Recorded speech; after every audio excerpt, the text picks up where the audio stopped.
Yes, good morning. Today's our topic is types of crops of class 9th. First में इसमें जो हम बात करेंगे इससे पहले एग्रीकल्चर की. Agriculture is the science and practice of farming which mainly involves rearing of livestock, cultivating lands, raising crops, harvesting and marketing the produce. यानी कि एक ऐसा साइंस है जिसमें कि डिफरेंट टाइप की फार्मिंग प्रैक्टिस की जाती है, जिसमें कि आपका लाइव स्टॉक और उसके बाद आप अपने लैंड को कैसे कल्टीवेट करते हैं, क्रॉप्स को कैसे रेज कर सकते हैं, उसके साथ साथ फिर हार्वेस्टिंग और उसके बाद जो आपके पास प्रोडक्ट आया है उसकी मार्केटिंग. तो ये जो कंबाइंड में है इसको आप कहते हैं एग्रीकल्चर. और इसके बेस पर जो आपने टाइप्स ऑफ क्रॉप्स पढ़ने हैं, जो कि आपने पहले you have studied in previous class also. Types of crop mainly two types, kharif crop and rabi crop. तो इससे पहले हम कुछ और बात करेंगे इसमें टाइप्स ऑफ क्रॉप्स, जो कि आपकी डिफरेंट सीजन में डिफरेंट टाइप की वेजिटेबल्स, डिफरेंट टाइप की फ्रूट्स, डिफरेंट टाइप की फ्रूट्स और डिफरेंट टाइप के वेजिटेबल इसमें क्या होते हैं, ग्रो करते हैं. तो सबसे पहले इसमें हम सीड्स की बात करेंगे कि जिनके आप सिर्फ सीड्स को अपने फूड के लिए यूज करते हैं. तो mainly seeds are use by the cereals, जितने भी अनाज होते हैं उनके seeds, pulses, oil seeds and nuts. तो ये ऐसे क्रॉप्स हैं जिनके आप सिर्फ सीड से यूज करते हैं. और इसमें आपको एक चीज और बताना ही है कि जो सारे के सारे सीड्स होते हैं, seeds of plants are not edible. यहाँ पे लिखा है not all seeds of plants are edible, because अगर हम बात करेंगे एप्पल की, तो एप्पल के जो सीड्स होते हैं उनमें साइनाइट एक पॉइजन होता है, इसलिए उसके सीड्स को यूज नहीं करना चाहिए. उसके अलावा जैसे आप लेमन के सीड्स होते हैं उसको भी यूज नहीं करना चाहिए. तो ये पहले टाइप्स ऑफ क्रॉप में है seeds. And another is cereals. Cereals में आपको पता है wheat, rice, maize, barley, sorghum, बाजरा जिसे कहते हैं, ये इसमें रखे गए. नंबर 3 है पल्सेस. पल्सेस में आप यूज करेंगे Graeme, P, black Graeme, lentil, pigeon P, जिसको अरहर के नाम से भी जानते हैं. तो ये सारे इसमें पल्सेस में इंक्लूड है. नेक्स्ट है ऑयल सीड्स क्रॉप, यानी कि जिनकी सीड्स को ऑयल के लिए यूज किया जाता है. तो cotton seed, mustard, sunflower, safe flower, olive जिसको आप जैतून कहते हैं, तो ये इसमें रखे गए हैं. Next is nuts and dry fruits, यानी कि जिनकी सूखे बीज यूज करते हैं, mainly almonds, walnut, cashew nut, fig, etc. These are the example of nuts and dry fruits of crop. And next is fruits. The fruits are mainly use of the apple, orange, banana, grapes और बाकी जितने भी fruits हैं आप सभी नाम उनके जानते ही हैं. तो ये सारे के सारे इसमें इंक्लूड होते हैं. इसके बाद इसके अलावा और भी है, जैसे स्टेम को यूज करते हैं आप. मेनली स्टेम जो यूज होता है आपका, तो मेन आपका ऑनियन है उसमें. और ऑनियन के अलावा जैसे आप उसका भी यूज करते हैं, सीड पोटैटो का. तो ये सारे आपके स्टेम में आते हैं. स्पाइसेस भी आपको पता है सारे के सारे, कोरिएंडर है, टर्मरिक है, ब्लैक पेपर है, ये सारे के सारे. इसके अलावा रेड चिल्ली है, ये सारे के सारे स्पाइसेस में यूज होते हैं. तो ये सारे के जो जितने की मैंने अभी आपको नाम बताए, ये सारे के सारे आपके टाइप्स ऑफ क्रॉप्स में इंक्लूड किए गए. और types of crops are mainly 2 type, लेकिन वो जो 2 टाइप के क्रॉप्स हैं उन क्रॉप्स को हमने खरीफ क्रॉप और रबी क्रॉप में इंक्लूड किया है.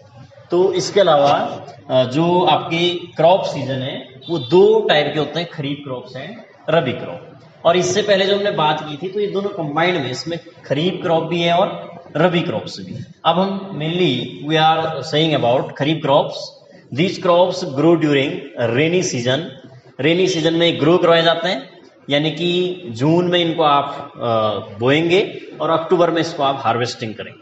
तो इसको आप मॉनसून या रेनी सीजन क्रॉप्स के नाम से भी जानते हैं.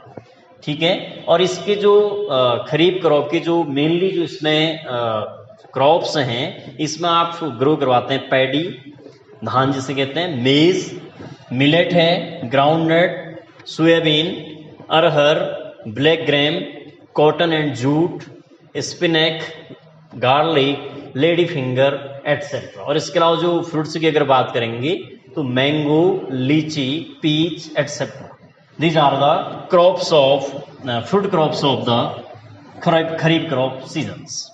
अब इसके बाद जो दूसरा है rabi crop, these crops grow from November to April, यानी कि जो आपकी खरीफ क्रॉप है वो अक्टूबर में जब हार्वेस्ट होगी उसके बाद जो दूसरी क्रॉप आप ग्रो करवाएंगे वो आती है आपकी रबी क्रॉप, तो जिसको आप नवंबर में ग्रो करवाएंगे और अप्रैल में उसको आप हार्वेस्ट करेंगे।